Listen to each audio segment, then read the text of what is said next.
مسلم league نون کے senior رہنما اور سینیٹر عرفان صدیقی نے دعویٰ کیا ہے کہ سابق وزیر اعظم اور نواز لیگ کے سربراہ نواز شریف 21 اکتوبر کو وطن واپسی کے دوران لاہور آتے ہوئے اسلام آباد میں ایک ٹیکنیکل لینڈنگ کر سکتے ہیں۔ ان کا کہنا ہے کہ وطن واپسی سے 2 دن قبل متحدہ عرب امارات آنے اور 21 اکتوبر کو علامہ اقبال ایئرپورٹ پر اترنے کا پروگرام طے ہے۔ 21 اکتوبر کو ہی ایک اور چھوٹی سی پرواز کا پیوند بھی لگ سکتا ہے، لیکن یہ تجسس برقرار رہنا چاہیے۔ ان کے چارٹر پلان کے مطابق نواز شریف کے جہاز کو دبئی سے آتے ہوئے ایندھن کے لیے اسلام آباد میں رکنے کی ضرورت نہیں ہے۔ وہ چند قانونی امور نمٹانے کے لیے اسلام آباد میں لینڈنگ کریں گے اور بالفرض اگر انہیں اسلام آباد ہائی کورٹ کی جانب سے قبل از حراست حفاظتی ضمانت مل گئی ہوتی تو شاید انہیں اسلام آباد رکنے کی ضرورت نہ پیش آتی۔ اس معاملے کو فی الحال خفیہ رکھا گیا ہے اور نون لیگ کے ذرائع کو بھی لاہور آتے ہوئے اسلام آباد میں ان کی لینڈنگ کا کوئی سراغ نہیں ہے۔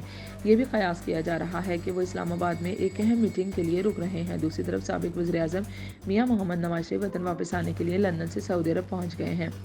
سابق وزیر اعظم نواز شریف نے اپنے رفقا کے ہمراہ سعودی ایئر لائن کی پرواز SW116 سے جدہ کا سفر کیا۔ پرواز لندن کے ہیتھرو ایئرپورٹ سے روانہ ہوئی۔ سعودی ایئر لائن کی پرواز 4750 کلومیٹر سے زائد کا سفر 5 گھنٹے 27 منٹ میں طے کر کے مقامی وقت کے مطابق رات 12 بجے جدہ انٹرنیشنل ایئرپورٹ پر پہنچی۔ سعودی ایئر لائن نے اس پرواز کے لیے محض 3 سال پرانا بوئنگ 787 ڈریم لائنر جدہ طیارہ استعمال کیا۔ جدہ انٹرنیشنل ایئرپورٹ پر نواز شریف کا والہانہ استقبال کیا گیا۔ نواز شریف سعودی عرب میں کچھ دن قیام کے بعد دبئی پہنچیں گے، جہاں سے 21 اکتوبر کو خصوصی طیارے میں پاکستان پہنچیں گے۔ خیال رہے کہ سعودی عرب روانگی کے لیے نواز شریف لندن کی ایون فیلڈ رہائش گاہ سے ہیتھرو ایئرپورٹ پہنچے تھے، جہاں پاکستانی ہائی کمشنر ڈاکٹر محمد فیصل نے نواز شریف کا استقبال کیا تھا۔ نواز شریف کو الوداع کہنے کے لیے نون لیگی کارکنوں کی بڑی تعداد ایون فیلڈ کے باہر پہنچی ہوئی تھی۔